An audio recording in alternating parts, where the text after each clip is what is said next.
આજે આપણે બનાવીએ છીએ ગુજરાતી સ્નેક્સ ફૂલવડી। તેનો સ્વાદ જ એટલો સરસ હોય છે, ખાટો મીઠો, બધાને ફૂલવડી ભાવતી જ હોય છે। આજે આપણે ફૂલવડી બનાવી લઈએ અને તે પણ ઝારા વગર। કેવી રીતે બનાવીએ છીએ તે તમે જોજો।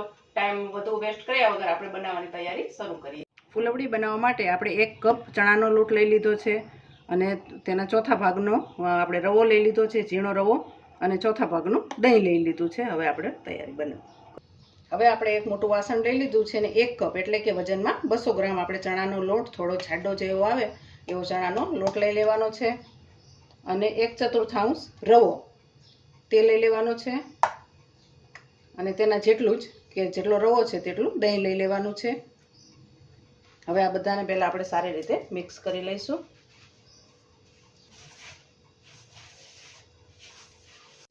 હવે આપણે તેમાં 1 ચમચી તલ, 1/2 ટીસ્પૂન અજમો, 1 ટીસ્પૂન ખાંડ દળેલી, અડધી ચમચી ગરમ મસાલો અને વરિયાળી, ધાણા અને કાળા મરીને આપણે અધકચરા વાટી લીધા છે। બધું આપણે અડધી ચમચી લઈ લીધું છે અને અડધી ચમચી કાશ્મીરી લાલ મરચું। આ બધાને આપણે સારી રીતે મિક્સ કરી લઈશું અને સ્વાદ અનુસાર નમક।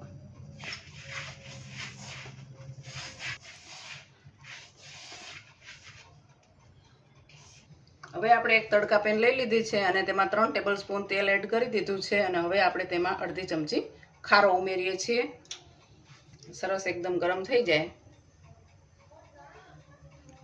હવે આપણે ગેસ બંધ કરી દઈએ છીએ અને સરસ તેલ ગરમ થઈ ગયું છે। તે તેલને આપણે આપણા લોટમાં એડ કરી દેવાનું છે અને સરસ ભાખરીનો લોટ જેવો હોય તેવો લોટ આપણે બાંધી લઈશું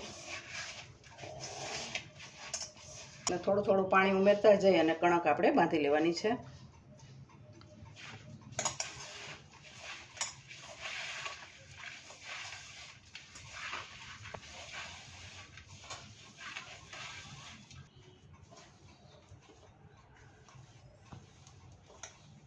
લોટને આપણે બાંધી લીધો છે। હવે ઢાંકીને 10 મિનિટ તેને રેસ્ટ આપી દઈશું, પછી આપણે ફૂલવડી તળશું। 10 મિનિટ થઈ ગઈ છે। આપણે હવે મીડિયમ ફ્લેમ પર ગેસ ચાલુ કરી અને તેલ રાખી દીધું છે ગરમ થવા માટે। હવે ફૂલવડીની તૈયારી કરવી। હવે આપણે લોટને એક વખત ફેંટી લઈશું બરાબર।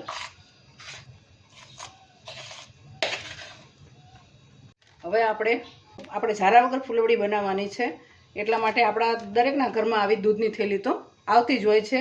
તે થેલીને આપણે સારી રીતે ધોઈ અને સાફ કરી લીધી છે। હવે તેમાં આપણે આ જે લોટ તૈયાર કરીને રાખ્યો છે તે ભરવાનો છે। બધા જ લોટને ધીરે ધીરે તેમાં ભરી લઈશું। લોટને આપણે પોલિથીનમાં ભરી લીધો છે। હવે આપણે આગળથી થોડો કાપો મૂકશું। બેગને આપણે આગળથી કટિંગ કરી લીધી છે। હવે ધીરે ધીરે નાની નાની ફૂલવડી પાડતા જઈશું।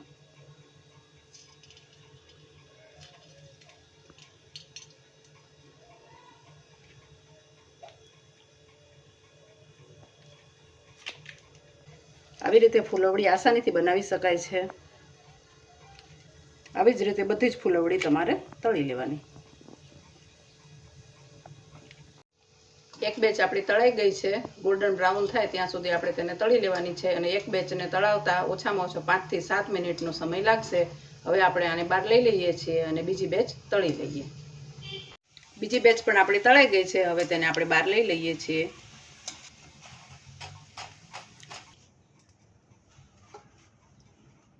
બધી જ ફૂલવડી આપણી બનીને તૈયાર થઈ ગઈ। હવે આપણે તેને સર્વ કરી લઈએ। ફૂલવડી આપણે તૈયાર કરી લીધી છે। બહાર જેવી જ મળે છે તેવી સ્વાદિષ્ટ અને કુરકુરી ફૂલવડી આપણે તૈયાર કરી લીધી। ફૂલવડી આપણે તૈયાર કરી લીધી છે। ફૂલવડીને તમારે બનાવતી વખતે ખાસ એક જ વાતનું ધ્યાન રાખવાનું કે બેકિંગ સોડા માપનું જોઈને બરાબર લેવાનો, વધુ ન થઈ જાય તેનું ધ્યાન રાખવાનું, બાકી ફૂલવડી સરસ જ બનશે। અને આને તમે એરટાઇટ જારમાં તમે સ્ટોર કરીને 8 થી 10 દિવસ સુધી ખાઈ શકો છો અને બાળકોને 8 થી 10 દિવસ સુધી તમે એન્જોય કરી શકો છો। Thank you.